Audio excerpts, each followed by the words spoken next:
Welcome to a new discussion on a truly magnificent subject, the essence of the philosophy of Rabindranath Tagore.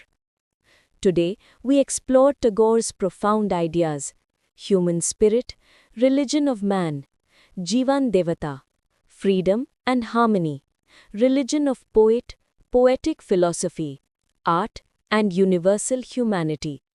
Please stay with us. Presented by Feel for Philosophy. বিশ্ব সাথে যোগে যেথায় বিহারো সেইখানে যোগ তোমার সাথে আমারো বিশ্ব সাথে যোগে যেথায় বিহারো You've probably heard of Rabindranath Tagore, the poet, right? Nobel Prize winner. But what if I told you he was so much more than that? Today, we're diving into Tagore the philosopher, a true visionary whose ideas about freedom, art, and learning are, honestly, more important right now than ever before. Let's get into it. It all starts with this one line. Sound familiar? It should. It's so powerful it's been echoing for over a century. This is the beginning of his most famous poem. And it's not just a nice opening, it's the foundation for a whole new way of thinking about what we could be. Because here's the thing, what comes after those words isn't just pretty language. No way. It's a blueprint. It's a radical manifesto for the ideal way to live, not just for a country, but for every single one of us. So that's the big question, isn't it? What is this heaven of freedom he was talking about, and how do we get there? Well, think of his poem not just as the destination, but as the actual map he drew for us to follow. Okay, so to really get his whole vision, we've got to start with the prayer itself. This poem is literally the key that unlocks his entire philosophy. Where the mind is without fear and the head is held high, where knowledge is free, where the world has not been broken up into fragments by narrow domestic walls, where words come out from the depth of truth, where tireless striving stretches its arms towards perfection, where the clear stream of reason has not lost its way into the dreary desert sand of dead habit, where the mind is led forward by thee into ever-widening thought and action. Into that heaven of freedom, my Father, let my country awake. Just let that sink in for a moment. You see, what's so incredible here is that it's not just a political plea. It's way bigger than that. It's a spiritual one for all of humanity. And you know, this prayer went on a pretty amazing journey. It started out around 1900 as a heartfelt wish for a pre-independent India. But then in 1912, it gets translated into English and shared with the entire world. By 1917, it's being read aloud at the Indian National Congress. So what started as a prayer for one nation, well, it just exploded. It became this universal anthem for human freedom everywhere. Okay, so that's the dream, right? But what's holding us back? What's stopping us from getting there?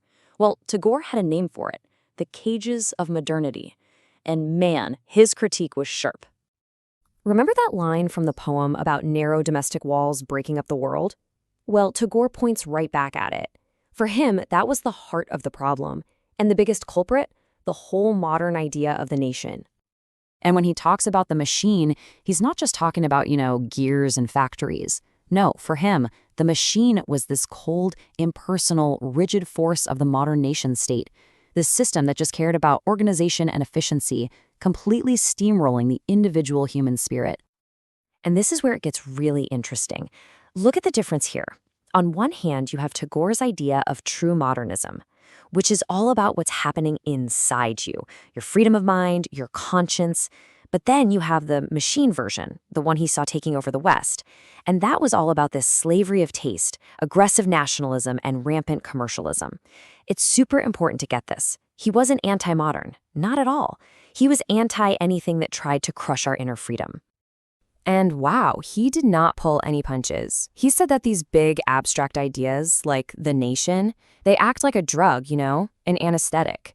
They numb our conscience, making it possible for people to commit terrible acts because they can't see the real human cost behind them. Okay, so things sound a bit bleak, right? Cages, machines. But don't worry, Tagore didn't just point out the problems. He gave us the keys to escape. And the first key? It's the incredible, liberating power of art and creativity. He had this amazing idea he called man's surplus. Think about it like this. Animals, they basically just live to survive, right? But us humans, we have so much extra energy, extra emotion, extra thoughts, way more than we need just to stay alive. And that surplus, that's where our real freedom is. Art for him was how we let that surplus out. It's not some fancy hobby. It is fundamentally what makes us human. And what's really cool is that later in his life, he found a whole new way to express this freedom. He started painting. It was like he could finally break free from the rigid rules of words and language. And when you look at his art, you can feel it, this raw, wild, rhythmic energy that just can't be put into a sentence. So for him, art wasn't about painting a perfect picture of a tree or telling a story. No. He believed a piece of art should just exist. It should be its own unique thing, carrying what he called the miracle of its existence. It's not about what it looks like, it's about the fact that it is. And I just love this quote. It says it all, doesn't it?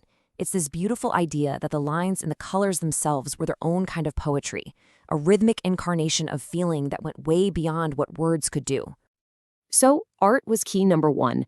The second key, well, it was just as revolutionary. And this is where he took all these big ideas and made them real. I'm talking about education. This quote right here is the soul of his entire philosophy on education. See, he looked at the schools of his day and basically saw factories that churned out clerks and bureaucrats, all based on memorizing facts. He wanted the complete opposite. He wanted an education that didn't just tell you about the world, but made you feel like you were a part of it. And this wasn't just some abstract theory for him, it was personal. He absolutely hated the stiff, mechanical schooling he was forced into. So much so that at 13 years old, he just left. He broke free from what he called the stone walls of lessons. And that act of rebellion really lit a fire in him, driving him to create a totally different kind of learning environment, his University Visvabharate. And this is where the rubber really meets the road. He built his entire school around these key ideas. First up, holistic development. It wasn't just about your brain. It was about the whole you, body, emotions, spirit, the whole shebang. Then there was learning in harmony with nature. I mean, he literally held classes outside under the trees because he felt nature was the ultimate classroom. A huge one, appreciating cultural diversity. His university was built on this idea of bringing the world together in one place. And of course, creativity was front and center. Art, music, dance. These weren't just extras, they were essential. And all of this was pointing to one big goal, fostering intellectual freedom. The point wasn't to make another cog for the machine, but to help grow a free mind. So let's step back for a second.